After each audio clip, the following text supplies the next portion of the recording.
So you guys wanted me to go to a party. You know, I've never really partied. I've never really drank. I've never really done any of that crazy stuff. I just kind of sit around, game, and tell some stories about whenever I smoke the devil's lettuce, right? But yeah, that's besides the point because you guys wanted me to go to a party and I did. So here's the story. So this all starts on a Thursday night and little Gabey's just chilling at home, probably playing some Valorant, you know, just doing some, just gaming, you know. Now my friend Tony from my other story time hits me up and he's like, yo, do you want to go to a party? So I hit him back and I'm like, yo, well, whose party are we going to? And he tells me that it's the same girls from the story time about how I almost died again. And if you guys don't know what happens in that story time, you can go check it out. But basically what happens is these girls like whipped out like some drinks while they were driving while we were in the back. They started smoking and drinking while we were all in the truck, which was really scary actually. Do not do that at all, especially if you have passengers in the back and you're gambling with your life and other people's on the road. But anyways, you know, one of the girls ended up coming to my school if you've ever watched that story. And you know, what I found out was that it was just probably like a really bad day for them, which doesn't excuse their actions at all, but like they're a lot different than like just like druggy drunk drink driver, like just, you know what I'm saying? But yeah, the girl that goes to my school, her girlfriend's throwing a party, and so I left it to you guys on a community post, and you guys really wanted me to go, so yeah, here's the experience. So you know, after the Thursday, you know, the Friday, the day passes at school, you know, I'm a little excited for what's gonna happen that night, the party, and you know, I get on for a little bit when I'm at home because I don't know what time this party actually is, and I'm playing Valorant with my friends, and one of them's like, yo, are you going to that party tonight, Gabe? And I was like, yeah, I am, bro. And then I was like, are you? And he's like, no, I don't have a ride. So I was like, you know what, bro, I'll take you. So you know, I drive to his house, I get there, I pick him up, and we start riding down to the party. You know, we were really early. It was like 7 when we got there and the party didn't start till 8. So you know, I skateboard a little because we're in like this really rich neighborhood area and there's like stairs. So I take out my skateboard, I start skateboarding it because there's some other kids there with skateboards too. And we talked to some girls that were like sitting nearby and we told them about the party and they were interested and they actually ended up showing up later. But yeah, so Tony pulls up and we end up going to the party a little early because Tony is really good friends with these girls. So we're there early and I mean, obviously it's a party, you know, there's gonna be drinks, right? Now, I'd never really gotten drunk before, like ever. Substances, like, okay, you guys may not believe this, but substances just really aren't my thing. Even though I tell a lot of stories where I've done like the devil's lettuce, I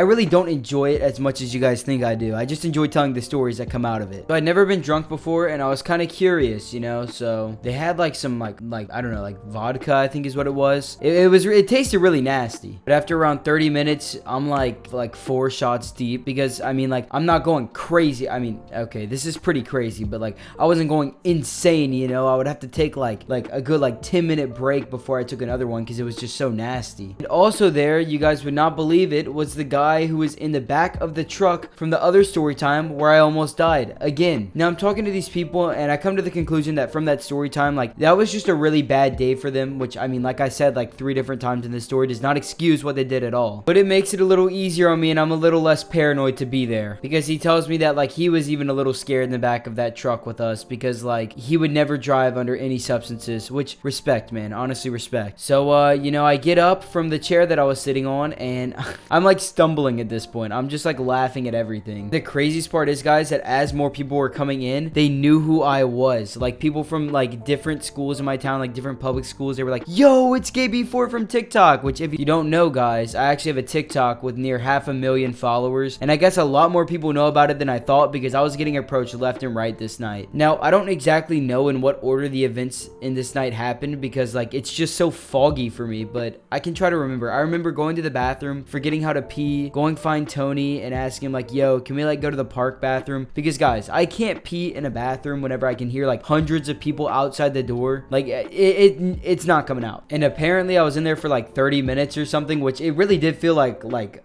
10 seconds, but like because I remember somebody's banging on the door. They were like, hey, can I come in here? And I was like, what? And they were like, you've been in here for 30 minutes. I was like, dude, I must have fallen asleep standing up or something crazy like that. Anyways, you know, me and Tony, we walk to the park bathroom and I use it and I can actually go because there's not a million people outside screaming and banging the door. So we walk back and I end up going in the backyard and some dude was rolling up a blunt in this girl's backyard. YouTube, I am not glorifying drugs. Please do not demonetize my channel. So, you know, I end up hitting it a few times and at this point, you know, I'm getting kind of like crossed and just remember kind of like teleporting, like blinking, oh, I'm on the couch, blinking, oh, I'm shaking this dude's hand, blinking, oh, I'm taking a selfie with this guy. And I remember one time I like blacked out and there's like hands making a peace sign in front of my face, and I don't even know what's going on. So I look down and I start coughing. Somebody is putting a cigarette in my mouth in the backyard of this girl's house. I look over and it's this really attractive goth girl. I make fun of me. I don't care. She was hot. I remember pulling away. I'm like, yo, I do not smoke cigarettes. Please get that out of my mouth. Thank you. And you know, I start walking back and I see this kid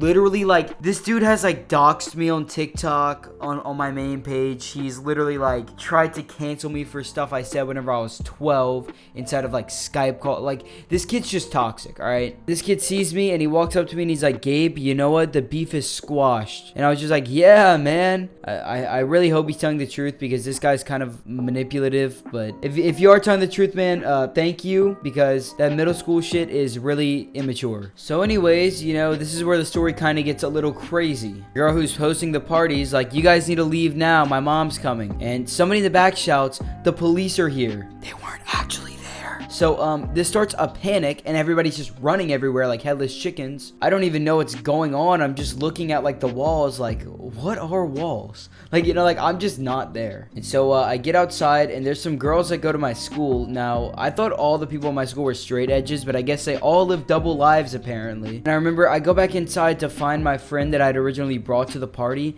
and this dude is just getting some on the couch. Like, this dude's just, he is just him and a girl, man. Him and a girl. Anyways, I get them to follow me and we're all outside and we don't know what to do. So I start following the girls in my grade because they tell us to follow them. Now, halfway there, you know, I still don't know what anything is. I'm just, like, not there. Like I said, I'm like, guys, where are we going? One of the girls is like, yeah, we're going to Ivan's house. Ivan is, like, the most straight-edge kid ever, bro. I'm like, how are we going to Ivan's house? In my head, this just does not make sense. And, like, Ivan's not even in town right now. Like, I knew that because of sports. He's, like, out of town. We get there, and, you know, complete shocker to me, his mom just doesn't care. His mom is, like, chill. His mom is so chill, she starts making me, like, ramen. And she's like, yo, I know you have the munchies right now. Like, I'm like, yo, like, what? Now, we spend a couple hours there, and at that point, you know, me and my friend, we start heading back to my car. Now, I was in no state to drive, and he'd only drank a little bit, like, at the beginning, and it definitely worn off for him. So he was like, yeah, I'll drive you. Don't worry, I'm sober. So, you know, he starts driving, and I'm like, where are we going? He's like, oh, let's go to Waffle House, because that's where those girls said they wanted to go. You know, after he makes a block around in my car, I can tell he's fine. So, you know, we start heading to Waffle House. And then the girls text him, and they're like, yo, somebody threw up, so we're not going to Waffle House. Just come to my house. We start heading to one of these girls' houses, and this girl's mom, shocker, didn't care either. And we were all kind of hungry, so we decided to go to Cane's. And there's this one girl driving, and midway driving, she's like, guys, I still don't feel sober. How do I keep getting in this mess? Why can't people just stay off the roads when they are inebriated? Anyways, we get to Cane's fine, and by that point, I feel good to drive, so I drive my friend home, and then I go home, had the best sleep ever, and the reason I'm probably never ever gonna drink again is because the morning after, it's not like I felt bad, like I was hungover, but like, I could barely speak, like I kept like stumbling on my words and stuff. So yeah, if you guys enjoyed the story, be sure to like and subscribe.